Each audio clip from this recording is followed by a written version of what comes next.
Church, so good to be back with you for another week. We had such a good time here for our fall launch. It was awesome. We had a barbecue, bouncy castles, face painting. I hope you were with us and you experienced us. If not, we have a great message for you that Tim preached last week in person, so it's this week online. So we're so happy that you can join us. If you're watching this before Sunday, we have team night. It's going to be at 6 p.m. If you're on a team, involved in a team, we would love for you to come out to team night. It's going to be such an amazing night where we can share vision, cast what God is doing in this church, and just all get on the same page as we go into fall and get ready to continue serving Maple Ridge here. So it's going to be an amazing, amazing time. We have women's conference coming up in October. It's going to be so great. And we have a young adult gathering happening on September 25th at 6 p.m. So if you're in grade 12 or above and you identify as a young adult, please come and join us. It's going to be at Tim and Mel's house. If you need any information about any of these things, send us an email, info@burnettchurch.com. But let's get ready for service today.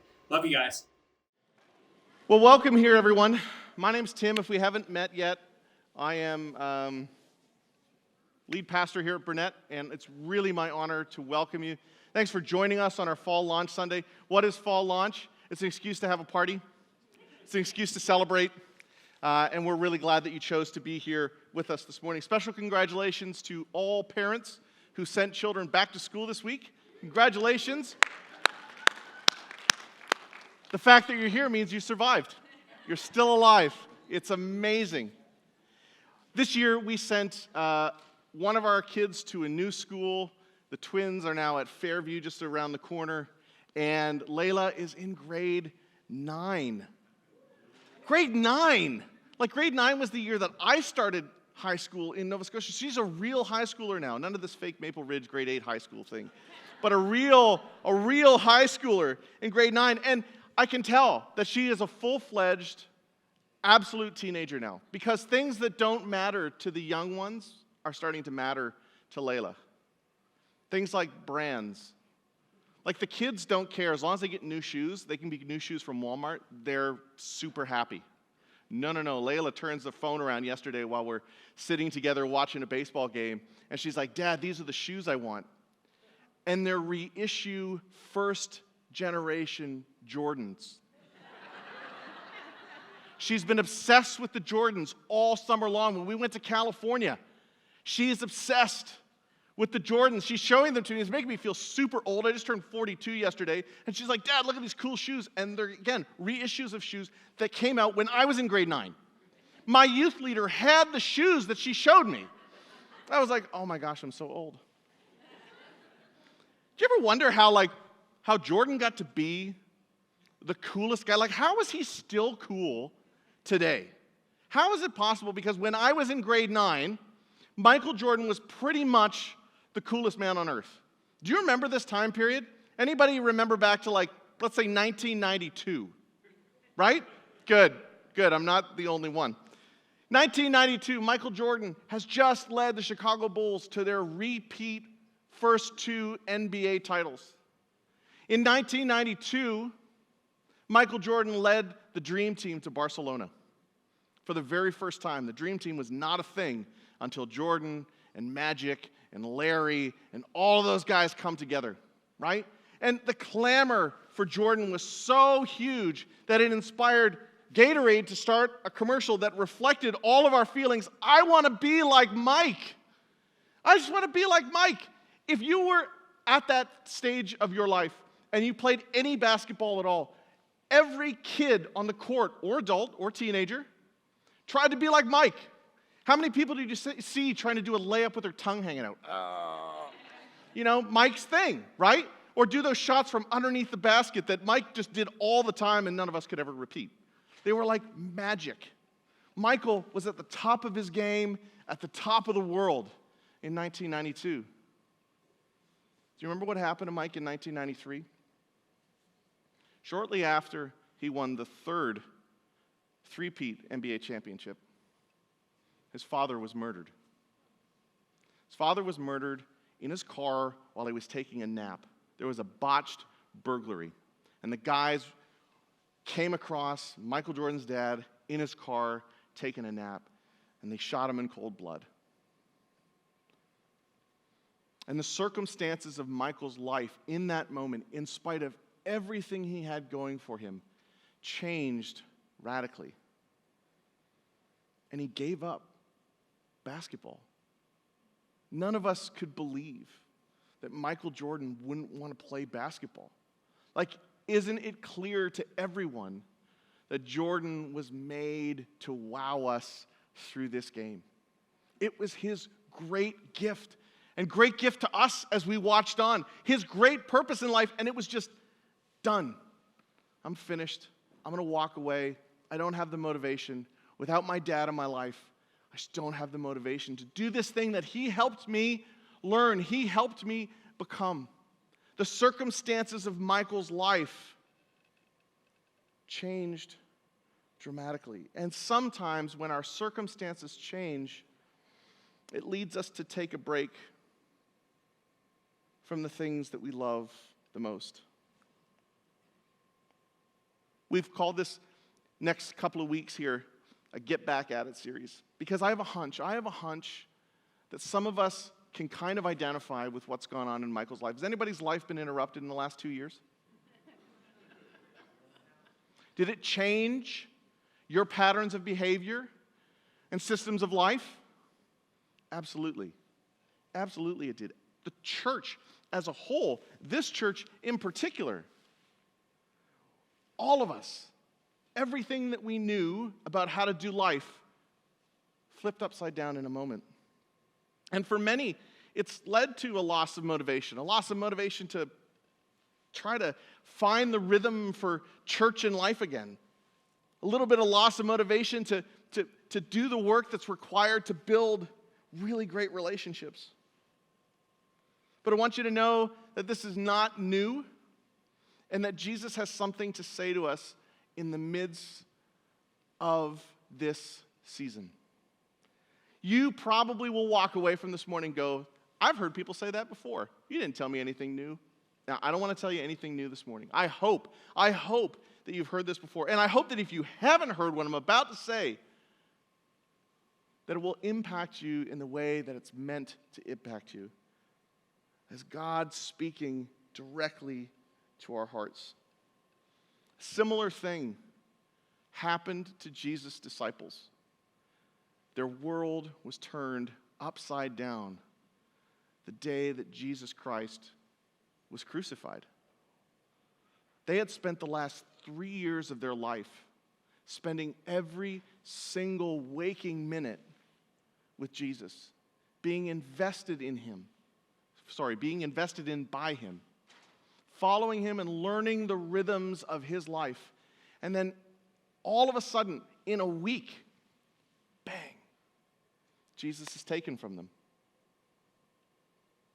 And then, if that wasn't enough, they're reeling with that, and Jesus actually does what he said he could do, and 3 days later he comes back. And now he's back in their life. It's like flip, flip, flip, flip. The circumstances were changing dramatically. The passage that I want to read for you this morning is from the time after Jesus has come back. In fact, if we put it in parallel with other scriptures, it's after the time when Jesus gives the Great Commission and sends all of his followers out to go and make disciples of all nations. But it's funny, when we read this passage, we don't find the disciples out changing the world. In fact, we see them doing something very mundane, very human. This is John chapter 21.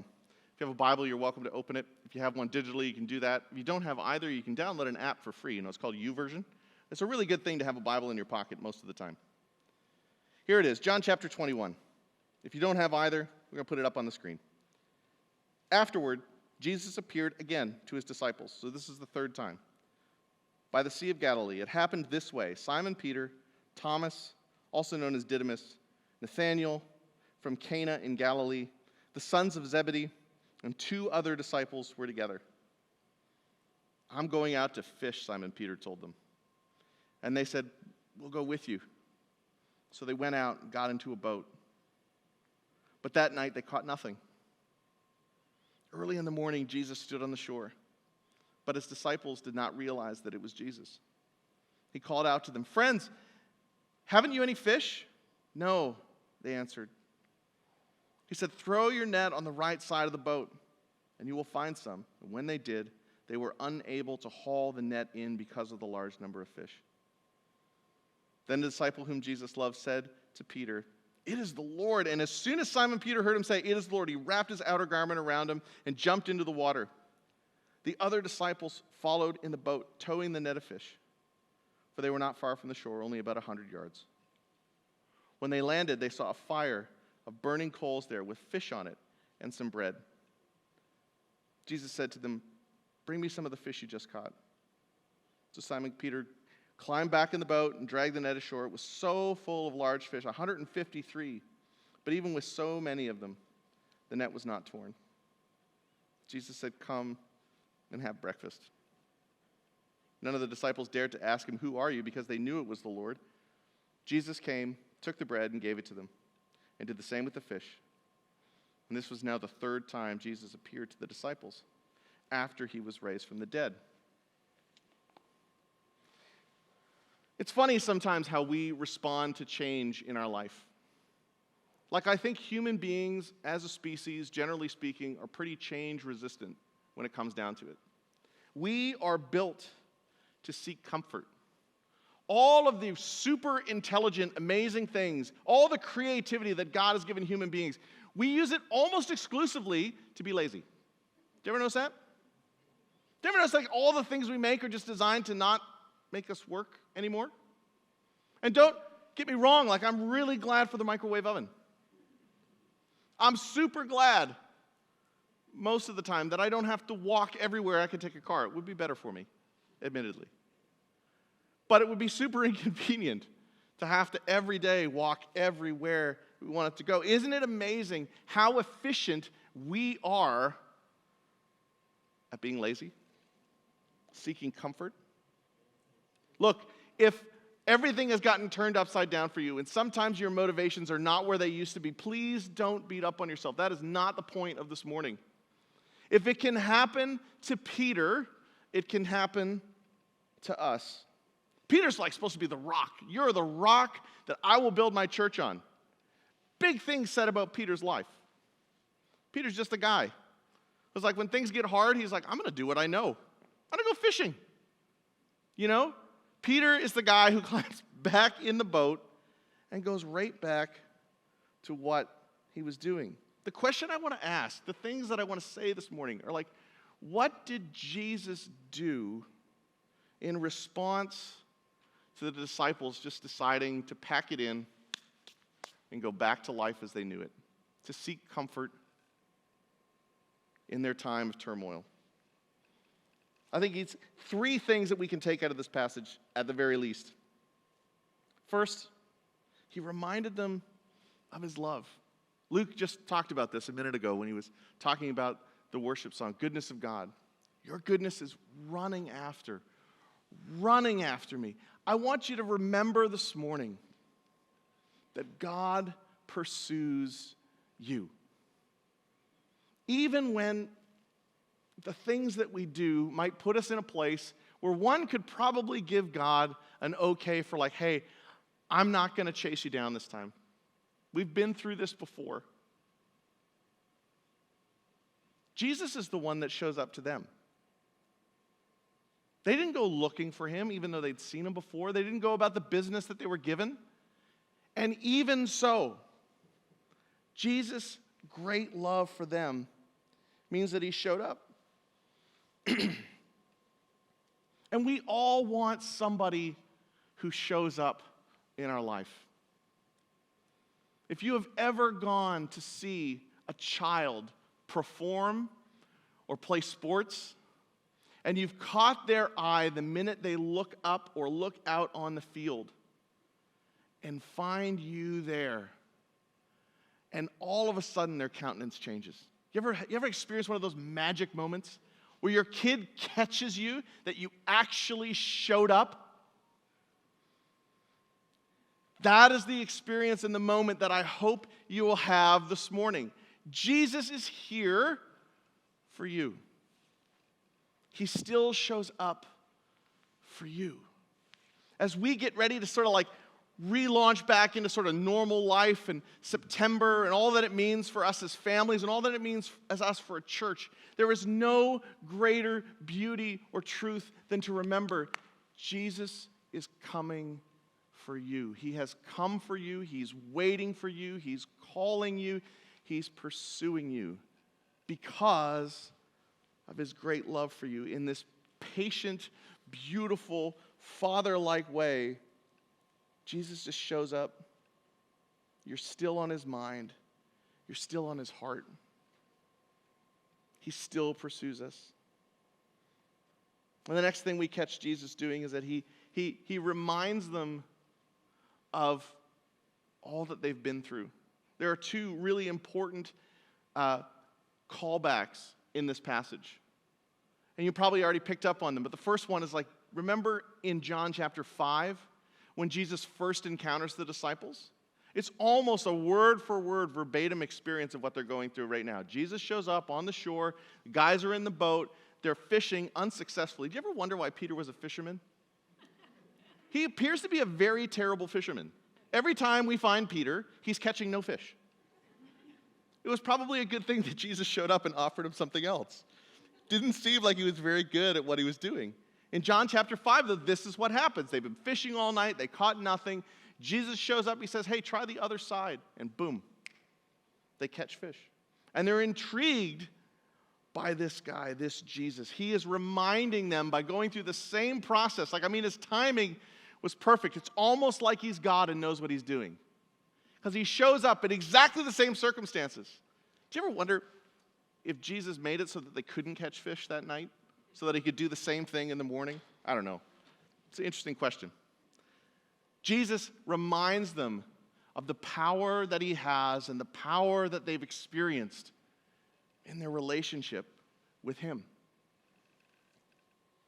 And then, if that wasn't enough, he does like a repeat of the loaves and fishes. Right? What does he have when he's there? Where did he get the bread from? He just kind of shows up with it on purpose, of course. Because what he wants to remind them of is, hey, by the way, my greatness, the things that I do, I extend to you and I invite you into.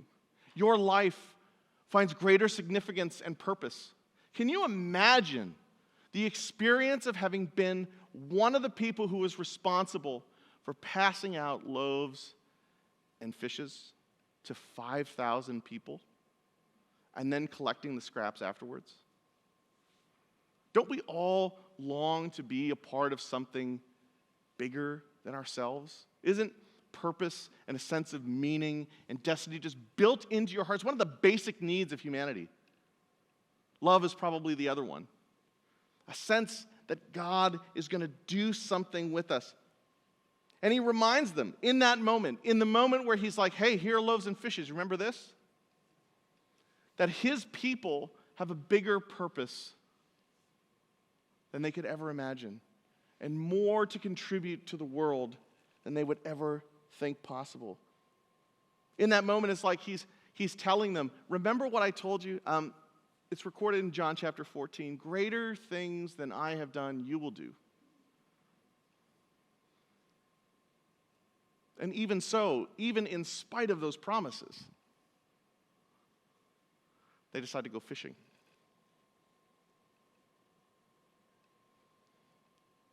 The last thing that Jesus reminded them of, that I think he wants to remind us of, is that we have, each one of us, a unique calling and part to play.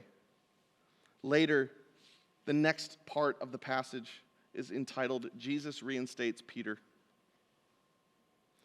When they had finished eating, Jesus said to Simon Peter, Simon, son of John, do you love me more than these?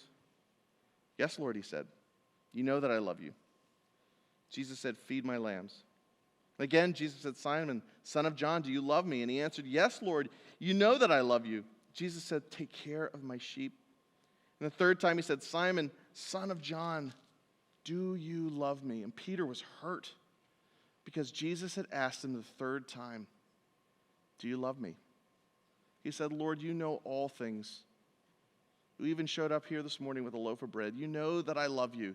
And Jesus said, feed my sheep. Very truly I tell you that when you were younger, you dressed yourself and went where you wanted. But when you are old, you will stretch out your hands and someone else will dress you and will lead you where you do not want to go.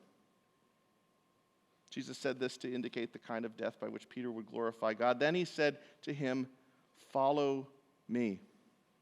Peter turned and he saw the disciple whom Jesus loved following them. This was the one who had leaned back against Jesus at the supper and had said, Lord, who is going to betray you? When Peter saw him, he asked, Lord, what about him?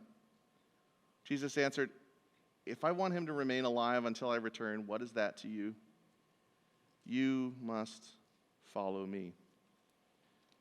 It's a bit of an intimidating passage, really, when you think about it, because we know the kind of death that Peter died. That's not the point that we should be taking away from that passage. But when Peter was concerned about what God was going to do through John or to John, Jesus reminded him, Peter, I have something unique for you. I have something unique for John. And God has something unique for each and every one of us today, put together as a body with very different parts, but a very similar function to play together. I wonder if part of the reason why it's been so difficult for people to re-engage with life at church is that maybe we're concerned that God won't do the same things tomorrow that he did in the past. That maybe he's finished with us. It's funny how when you put messages like this together, on a regular basis, things will come into your life from out of the blue that are super relevant to what you want to say, what you feel led to say on a Sunday morning. Well, that happened to me this week in a very strange way. I got an email from a list that I'm a part of.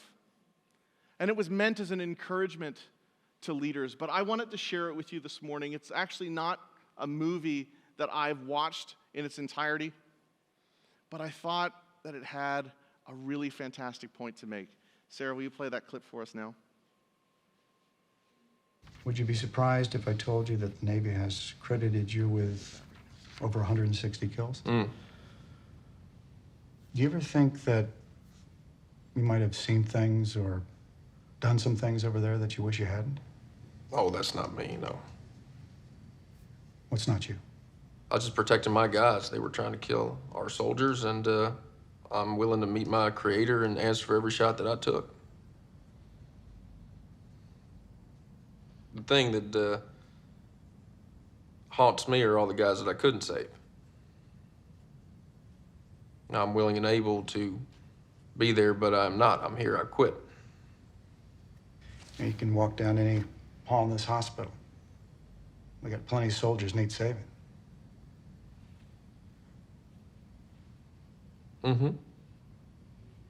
Want to take a walk? Sure. It's a pivotal moment for the lead character in the movie. The movie is called American Sniper. Let's put all of our feelings about war aside for a quick second. Try to focus in on the point. This man spent the greater part of the first part of his life protecting soldiers. Felt like that was his calling, that was his job. His job was to offer protection to other people who had to go to dangerous places. And when he got called back and the war was finished, he was lost. Circumstances meant he couldn't do what he had previously done, and he was lost, unable to imagine how to keep finding meaning in his life. The doctor that he's meeting with points out to him, if saving people is what you want to do, I've got tons of opportunities right down the hall. I wonder if some of us just need to know that maybe things have changed. Maybe it looks different.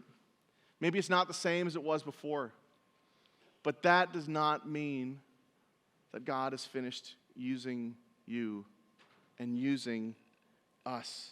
It is extraordinary how often God uses the simple circumstances of our lives, friendships and relationships that come out of nowhere, to remind people of who he is and what he wants to do in our life. Every single person here today still has a part to play in the work that God wants to do in and through us. He is not done yet. He wants to remind you of what we are capable of and made for and purposed for. Michael Jordan spent 2 years trying to become somebody else. Do you remember that? He was a baseball player in 1993 to 1995. He was a terrible baseball player. I mean, relatively speaking, he was good enough to play in the minor leagues, but he was not Michael Jordan, the guy who sat on top of the world. He was just Michael Jordan, average baseball player, not destined for any greatness. I think, guys, the circumstances of life and the way that it forced us all to change put the church on the bench for a little while. Made us behave in a way that is not our best foot forward. Church online was a necessary, I don't want to say evil, but it was just necessary for a while. I do not believe it was the church's best option. It was like Michael Jordan playing baseball. When Michael came back, just like a 2-word headline, "I'm back," in 1995. He came back and he played his first game. He scored 19 points. It was okay. That week, Michael Jordan scored 55 points in a single game within a week of coming back to play in the National Basketball Association. 55 points. Do you know how many times he did that in his career? 31. And he had the most 50-plus point games of anybody except for Wilt Chamberlain, who's an anomaly. 31 times. And he was able to do it 1 week after sitting on the bench for 2 years. Why? Because Michael Jordan was made to play basketball. Church, you were made to bless the world. You were made to remind people that there is a God who actually cares about them enough to show up in your life. He's not sitting on the bench or off in the clouds waiting for us to get it right. This is the God who shows up and shows his love every time. Church, it is time for us to get back at it and get off the bench. The world around us needs us. It needs you. It needs your particular gifts and talents. And I just wonder, what will it take? What will it take for us to make a priority of our relationship with Jesus? What will it take for us to prioritize the things of God, the people of God, the work of God in the world? What is it that you know you do better than most?